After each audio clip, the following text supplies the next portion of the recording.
Hello everyone and welcome to the unmasked India podcast. आज हम बात करेंगे कि एंशिएंट इंडिया में क्लोनिंग की साइंस कहाँ पाई जाती थी। तो चलिए शुरू करते हैं। श्री दुर्गा सप्तशती के 8वें अध्याय में देवी दुर्गा रक्तबीज नाम के जिस राक्षस से युद्ध कर रही थी, उसके रक्त की एक एक बूंद से हर बार नया राक्षस पैदा होने का वर्णन श्लोकों में आता है। उस राक्षस का अंत करने के लिए देवी को अपनी अन्य शक्तियों का आह्वान करना पड़ता है। तब सारी शक्तियां मिलकर रक्त बीज के रक्त की एक एक बूंद को पृथ्वी पर गिरने से रोकते हुए राक्षस का अंत करती है। अभी तक आधुनिक युग के शोधकर्ताओं श्री दुर्गा सप्तशती के यह प्रसंग को सिर्फ एक कल्पना माना जाता रहा है।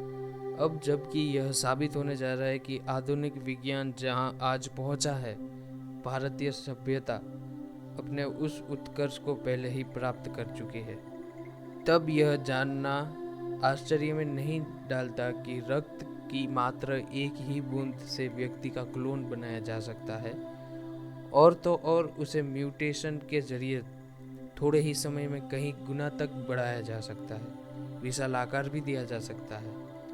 हाल ही में मेरठ के एक छात्र प्रियांक भारती और गरिमा त्यागी द्वारा तैयार एक शोध पत्र को चीन के अंतर्राष्ट्रीय जीव प्रौद्योगिकी सम्मेलन के लिए चुना गया है, और यह शोध अमेरिका की innovative journal of medical science के आगामी अंक में छपने जा रही है। प्रियांक भारती और गरिमा त्यागी ने अपने प्रयोग में रक्त बीज को कल्पना मानने से इनकार करते हुए यह बताया है कि रक्त बीज कोई चमत्कार नहीं, बल्कि अति विकसित विज्ञान का एक उदाहरण था जो सबसे पहला क्लोन कहा गया था। भारतीय पौराणिक कथाओं की सत्यता सिद्ध करते हुए इन शोध छात्रों ने अपने प्रयोग के माध्यम से बायोटेक्नोलॉजी द्वारा यह दावा किया है, रक्त और वीर्य के न्यूक्लियस में प्रोटीन समान होता है। यह प्रोटीन डीएनए संचलन के जरिए वंशानुगत गुण दोष के साथ बच्चों में स्थानांतरित होते हैं। किसी व्यक्ति के उभयलिंगी होने पर यह संभावना और भी बढ़ जाती है कि वह शुक्राणु और अण्डाणु बनाने की क्षमता रखता है। रक्त बीज का रक्त जब जमीन पर गिरा तो सफेद रक्त कोशिकाओं का न्यूक्लियस उसी के अंडे से फ्यूज कर नया भ्रूण बनाता है। नई क्लोनिंग साइंस पद्धति इसी सिद्धांत पर काम करती है। रक्त बीज के रक्त से तैयार भ्रूण को जमीन से कार्बन, नाइट्रोजन, फास्फोरस, सल्फर और ऑक्सीजन समेत तमाम पोषक तत्व मिलते रहते हैं। जापान में रक्त की एक बूंद से 600 चूहे पैदा करने का कुछ समय पहले ही रिकॉर्ड बनाया गया था। बायोटेक्नोलॉजी का यह प्रयोग क्लोनिंग में काफ़ी समय से उपयोग होता आ रहा है, मगर भारतीय शोधकर्ताओं का यह पहला उत्साहजनक प्रयास है जो हमारी ही सभ्यता और विज्ञान से हमें पुनः परिचित करवा रहा है। प्रियांक भारती और गरिमा त्यागी का यह प्रयास सनातन धर्म के उस कथन की पुष्टि करता है जिसमें धर्म और विज्ञान को एक ही सिक्के के दो पहलू बताया गया है। दुर्गा सप्तशती या अन्य पौराणिक उदाहरणों से असहज होने वालों के लिए यह पचा पाना असंभव होगा कि सीता का भूमि से उपजन हुआ था।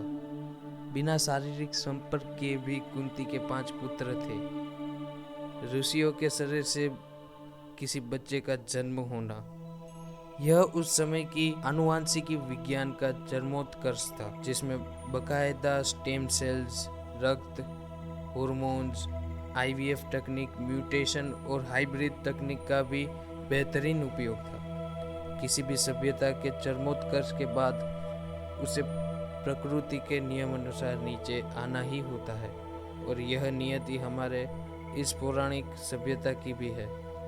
नतीजा यह है कि आज हजारों सालों बाद यदि कोई कहता है कि हमारी सभ्यता इतनी विकसित थी, तो विश्वास ही नहीं होता, और ज़्यादातर लोग इसे अंधविश्वास कहकर स्वयं ही अपने धर्म को शक की नज़र से देखने लगते हैं।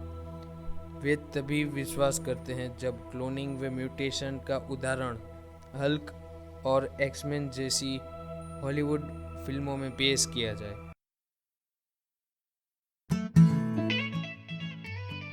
तो आज के एपिसोड में इतना ही। धन्यवाद।